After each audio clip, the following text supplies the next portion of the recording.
Hello everyone, welcome to my YouTube channel. আমার চ্যানেলে আপনাদের সবাইকে স্বাগত। আজকে আমি একটা ভিডিও এক্সপ্লেনেশন করতে চাইছি the tiger by William Blake এর লেখা। উইলিয়াম ব্লেকের লেখা দ্য টাইগার কবিতাটি আমি এক্সপ্লেনেশন করতে চাইছি। এটার Bengal explanation line by line অ্যানালাইজও করবো। চলো তাহলে শুরু করা যাক। প্রথমে দেখিনি এটার টেক্সটটা। Tiger tiger burning bright. এখানে বলতে চাইছে যে ইমাজিন করো একটা টাইগার, একটা বাঘ, বার্নিং ব্রাইট মানে আগুনের মতো উজ্জ্বল শাইন করছে এবং সেটি ইটস বিউটিফুল অ্যান্ড স্ট্রং এবং এটা অনেক সুন্দর এবং খুব শক্তিশালী। একটা বাঘ তো শক্তিশালী হয়।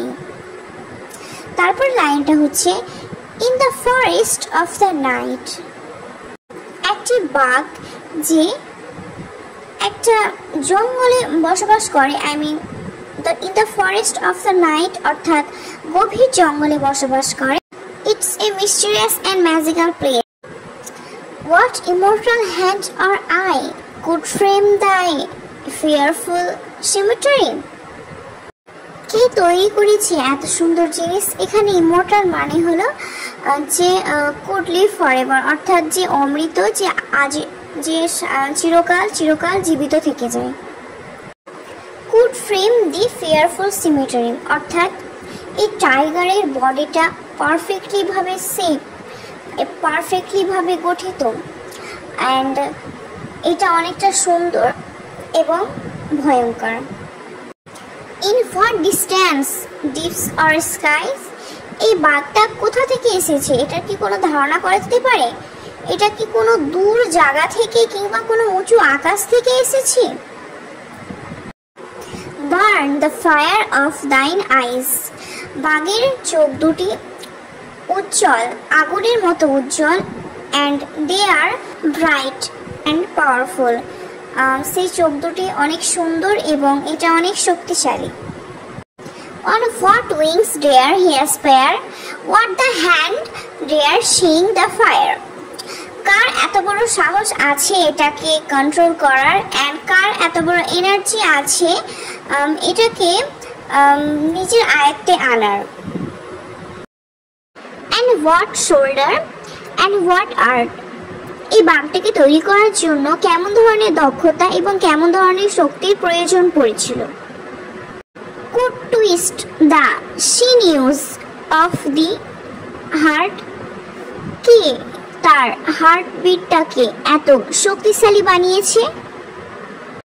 And when the heart began to beat. টাইগারের হার্টটা যখন কাজ করা শুরু করে এটা এক ধরনের নতুন জীবন পাওয়ার মতো। What red hand and what red fit.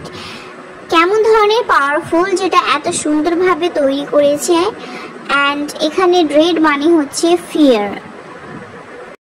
What the hammer what the chain.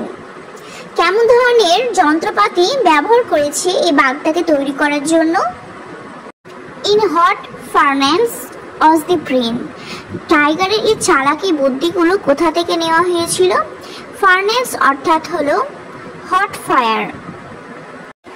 What the anvil what the dread grasp. টাইগারের বডির যে শেপটা সেটাই বা কেমন ভাবে করেছিল। Dare its deadly terrors claps. Tiger বাঘের মতো এত ভয়ঙ্কর, এত শক্তিশালী জিনিস কেই বা তৈরি করার সাহস রেখেছিল। তারপরে ছন্দটা আগের ছন্দের মতো একই দেওয়া হয়েছে। What the hammer what the chain, in what furnace was the brain, what the anvil what dread grasp, dare its deadly terrors clasp. তারপরে ছন্দটা দেখিনি। When the stars threw down their spears. Imagine করো একটা সময় ছিল যখন এই তারাগুলো amaze ছিল এবং তারা এক সময় স্প্রেড হয়ে গিয়েছিল এক শক্তিশালী ওয়েপনের মতো। And the watered heaven there with their tears. এবং নক্ষত্রগুলি অনেক ইমপ্রেস ছিল যে তারা আনন্দের কান্না কেঁদেছিল। Did he smile his orc to see? এই ক্রিয়েটর কি টাইগারকে নিয়ে অনেক হ্যাপি? তারা কি তাদের কাজকে নিয়ে অনেক খুশি? Did he who made the lamb make thee? এখানে একটা কোশ্চেন করা হয়েছে যে একই ক্রিয়েটর, সেম ক্রিয়েটর, একই ক্রিয়েটর কি যে ল্যাম্ব তৈরি করেছিল আবার সে টাইগারও তৈরি করেছিল? মানে এই ল্যাম্ব আর টাইগার কি একই ক্রিয়েটরই তৈরি করেছিল? The poem The Tiger is like a big question mark. এই কবিতাটি আমাদের কাছে এক ধরনের কোশ্চেন মার্কের মতো। এই কবিতাতে আমরা দেখতে পাই যে এই টাইগারটাকে কিভাবে তৈরি করা হয়েছে এবং কেন তৈরি করা হয়েছে। কবিতায় বলা হয় দ্য টাইগার এটা এক ধরনের বিউটিফুল অ্যান্ড বিগ অ্যানিম্যাল এবং এটা অনেক শাইনি, শক্তিশালী অ্যান্ড স্ট্রং অ্যানিম্যাল। এই কবিতায় বলা হয় যে কে এই বাঘটাকে তৈরি করা হয়েছে, এটা কি কোনো গড এবং কোনো ম্যাজিক্যাল ক্রিয়েচারের পাওয়ার? এই কবিতাতে একটা কোশ্চেন জিজ্ঞেস করা হয় ক্রিয়েশন এবং এই ওয়ার্ল্ডের ব্যাপারে।